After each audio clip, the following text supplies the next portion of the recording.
ओम श्री परमात्मने नमः। माखन चोर जो नंद किशोर वो कर गया मन की चोरी रे, सुध बिसरा गया मोरी, पन घट पे मोरी बैया ढूंढे, मैं बोली तो मेरी मटकी फोड़ी, गोपाला एक बांसुरी वाला। अब हम कर्म योग में प्रवेश कर रहे हैं, जो अध्याय नंबर 3 है। कर्म योग बहुत ही इंपॉर्टेंट चैप्टर है और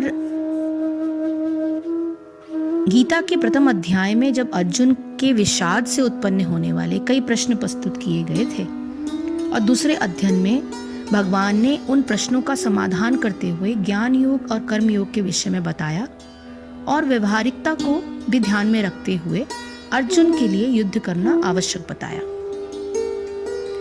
दूसरे अध्याय के अंतिम चरण में स्थितप्रज्ञ पुरुष के लक्षण बताते हुए अर्जुन को कर्मयोग में लगने के लिए कहा और समबुद्धि युक्त ज्ञानी पुरुष को ब्रह्मी स्थिति प्राप्त होने की बात कही। अब इस अध्याय में कर्मयोग का ही विस्तार पूर्वक वर्णन होगा, इसलिए इस अध्याय का नाम जो है कर्मयोग रखा गया है। दूसरे अध्याय में कहे गए भगवान के वचनों को सुनकर अर्जुन के मन में यह जिज्ञासा उठी कि एक ओर तो बुद्धि योग की बात कही जा रही है, जिसे हम संसार की उथल पुथल से दूर जाकर सरलता से संपन्न कर सकते हैं, परंतु दूसरी ओर समबुद्धि युक्त होकर युद्ध जैसे भयंकर कर्म में प्रवृत्त होने के लिए प्रेरित किया जा रहा है। इस प्रकार बुद्धि में भ्रम हो जाने के कारण अर्जुन जो है वो पहला जो श्लोक है वो कर्मयोग में अर्जुन के कहे गए श्लोक से शुरू होते हैं। ओम श्री परमात्मने नमः। अथ तृतीयोऽध्यायः कर्मयोगः। अर्जुन उवाच जयासि चेत कर्मणा ते मता बुद्धि जनार्दन, किं कर्मणि घोरे मां नियोजयसि केशव। जयासि अर्थात श्रेष्ठ, चेत यानी यदि, कर्मणा सकाम कर्म की अपेक्षा, जनार्दन अर्थात हे कृष्ण, हिंसात्मक यानी घोरे, माम मुझको, नियोजयसी नियुक्त करते हुए, केशव अर्थात श्री कृष्ण। अर्जुन ने कहा, हे जनार्दन, हे केशव, यदि आप बुद्धि को सकाम कर्म से श्रेष्ठ समझते हैं तो फिर आप मुझे इस घोर युद्ध में क्यों लगाना चाहते हैं?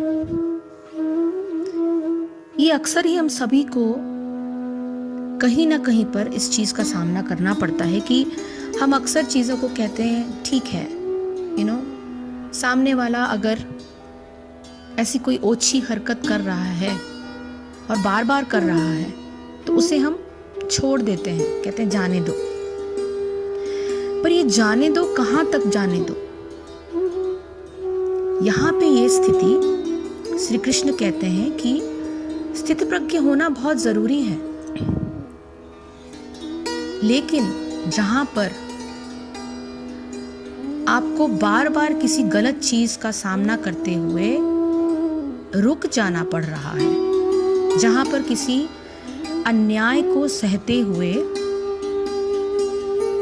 आपको चुप रह जाना पड़ रहा है, वहां पर युद्ध करना अति आवश्यक है। क्योंकि अगर आप वहां पर युद्ध नहीं करते हैं तो आप अपना कर्म नहीं कर रहे हैं। तो अर्जुन ने कहा, हे जनार्दन, यदि कर्मों की अपेक्षा ज्ञान आपको श्रेष्ठ मान्य है तो फिर हे केशव, मुझे ये भयंकर कर्म में आप क्यों लगाना चाहते हैं? तो ये जो अर्जुन की शंका है, उस शंका का जो प्रश्न है,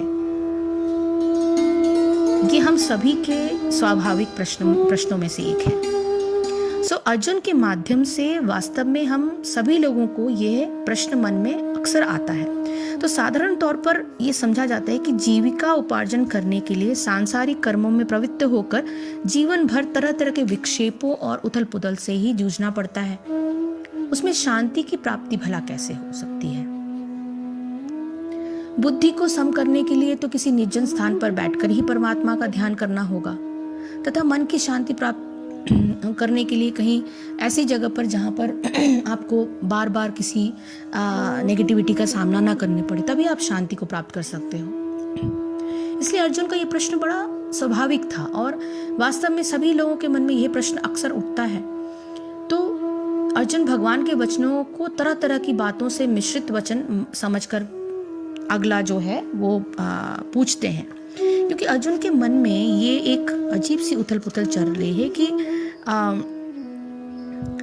भगवान श्री कृष्ण जब पिछले अध्याय में अपने घनिष्ठ मित्र अर्जुन को संसार के शोक सागर से उबारने के लिए उसके उद्देश्य से आत्मा के स्वरूप का विशद वर्णन उन्होंने किया और आत्म साक्षात्कार के लिए मार्ग की संस्तुति की, वो है बुद्धि या कृष्ण भावनामृत। कभी कभी कृष्ण भावनामृत को भूल से जड़ता समझ लिया जाता है और ऐसी भ्रांत धारणा वाले मनुष्य भगवान कृष्ण के नाम जप द्वारा पूर्णतया भगवान कृष्ण भावना भवित होने के लिए प्राय एकांत स्थान में चले जाते हैं। किंतु कृष्ण भावनामृत दर्शन में प्रशिक्षित हुए बिना एकांत स्थान में कृष्ण नाम का जप करना ठीक नहीं। इससे अबोध जनता से केवल शस्ती प्रशंसा प्राप्त हो सकेगी। अर्जुन को भी कृष्ण भावनामृत या बुद्धि योग ऐसी ही लगा, क्योंकि उन्हें लगा भाई कृष्ण के नाम को लेकर मैं क्यों ना वन में चला जाऊं और मैं वहां शांति से नाम जप करूं, लेकिन जो कर्म है वो तो नहीं हो रहा। तो अर्जुन को भी ये चीज बुद्धि योग ऐसा लगा मानो वो सक्रिय जीवन से संन्यास लेकर एकांत स्थान में तपस्या का अभ्यास उन्हें करना चाहिए। दूसरे शब्दों में वो कृष्ण भावना को बहाना बनाकर चातुरी पूर्वक युद्ध से जी छुड़ाना चाहते थे। हम में से सभी अक्सर ही ये चीज करते हैं कि जाने दो, कलह क्यों मचाना, जाने दो, क्यों इस तरह की चीज करना, लेकिन ये गलत है। किंतु एक निष्ठ शिष्य होने के नाते उनसे यह बात अपने गुरु के समक्ष रखी और कृष्ण से सर्वोत्तम कार्य विधि के विषय में प्रश्न किया। उत्तर में भगवान ने तृतीय अध्याय में कर्म योग अर्थात कृष्ण भावना भावित कर्म की जो एक्चुअल उसका जो मीनिंग है उसकी व्याख्या की, उसकी विस्तृत व्याख्या की कि कृष्ण भावना में रहते हुए, स्थित प्रज्ञ होते हुए भी कुछ कर्मों को करना आवश्यक होता है, क्योंकि सामने वाला खड़ा अगर धृतराष्ट्र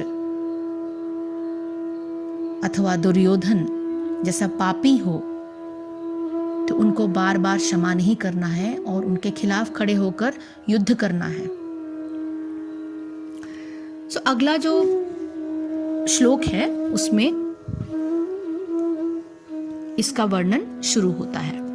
व्यामिश्रेण इव वाक्येन बुद्धिं मोहयसि इव मे तथा एकं वद निश्चित्य येन श्रेय अहम् आप्नुयाम्।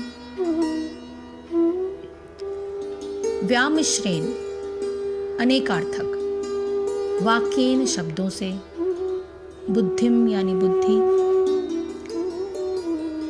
एकम अर्थात एकमात्र, निश्चित्य यानी निश्चय, श्रेय वास्तविक, अहम मैं, आप्नुयाम यानी पा सकूं। आपके व्यामिश्रित अर्थात अनेकार्थक, अब ये कितनी तरह की बातें मुझे सिखा रहे हैं कृष्णा। मैं इन उपदेशों से जो मेरी बुद्धि है वो मोहित हो गई है, मैं समझ नहीं पा रहा हूँ।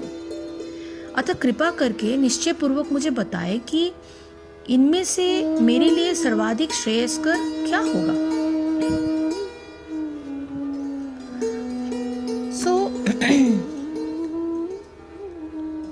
इस वक्त अर्जुन जो है वो बिल्कुल ही कंफ्यूज्ड है और वो कहते हैं कि आपसे मिले हुए वचनों से मेरी बुद्धि तो मोहित सी हो गई। समझ ही नहीं आ रहा है मुझे कि आप कहना क्या चाह रहे हैं। इसलिए इस बात को निश्चय करके कहिए जिससे मैं कल्याण को प्राप्त हूं। जहां अर्जुन भगवान के वचनों को ठीक ठाक से नहीं समझने के कारण उनको मिश्रित समझकर ये कह रहे हैं कि इन वचनों को सुनकर तो मेरी बुद्धि मोहित हो रही है, साथ ही भगवान से यह कहते हैं कि आप मुझे कोई निश्चित साधन बताइए जिससे मुझे श्रेय की प्राप्ति हो।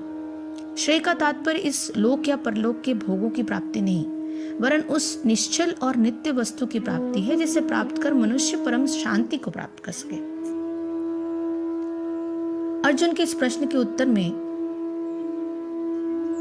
भगवान जो है आगे की जो श्लोक है उसका वर्णन करेंगे। तो इस श्लोक का जो तात्पर्य है वो है भगवत गीता के उपक्रम के रूप में सांख्य योग, बुद्धि योग, बुद्धि द्वारा इंद्रिय निग्रह, निष्काम कर्म योग तथा नव दीक्षित की स्थिति जैसे विभिन्न मार्गों का वर्णन हम पिछले 2 अध्यायों में सुन चुके हैं, किंतु उसमें तारतम्य नहीं था। कर्म करने तथा समझने के लिए मार्ग की अधिक व्यवस्थित रूपरेखा की आवश्यकता होगी, अतः अर्जुन इस भ्रामक विषय को स्पष्ट कर लेना चाहते थे जिससे सामान्य मनुष्य बिना किसी भ्रम के उन्हें स्वीकार कर सके। यद्यपि श्री कृष्ण वाक चातुरी से अर्जुन को चकराना नहीं चाहते थे, किंतु अर्जुन यह नहीं समझ सक रहा था कि कृष्ण भावनामृत क्या है, जड़ता है या कि सक्रिय सेवा। दूसरे शब्दों में अपने प्रश्नों से वो उन समस्त शिष्यों के लिए जो भगवत गीता के रहस्य को समझना चाहते हैं कृष्ण भावनामृत का मार्ग प्रदर्शित कर रहा था। आगे का जो श्लोक है वो श्री भगवान अपने हाथ में लेते हुए अर्जुन को अब कर्म योग के बारे में बताएंगे। हरे कृष्ण कृष्ण कृष्ण हरे हरे, हरे राम राम राम हरे हरे। जय श्री कृष्ण, जय गुरुदेव।